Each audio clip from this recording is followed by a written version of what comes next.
लड़ाई होत रहलक ह। दिन रात लड़ाई के मारे नु तारा लोग के हमार मन अघुता गइल बा। मन करता कि कब घर छोड़ के चल जाए। रउआ तो खाली हमरे गलती लौकेला, अपना बेटा के गलती तो लौकेला ना। बेटों के गलती लौकेला, लेकिन जे समझदार बा ओकरे के नु समझाएं। उनकरा भी नु हमर सब समझदारी फेल हो जाला। ऐसा ना बोलेलन कि हमरा खीस बढ़ जाला। आ जाके पूछी उनकरा भी हमरा ला समय बा। दिन भर काम काम काम करत रहलन, पता ना कौन काम करेलन। एगो कमा के खिया देतारन तो बड़का करवान ढा देतारन। हमर काम के कोनो वैल्यू नहीं के उनकरा भी। 5 साल बियाह के हो गए आ कहियो घुमावे ले गइलन हमरा के। अच्छा, घूमे खातिर झगड़ा भइल बा?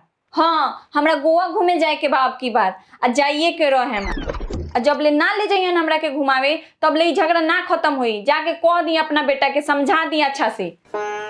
ठीक बा, समझा देतनी, लेकिन तब ले दिमाग तनी शांत रखो। चल बबू।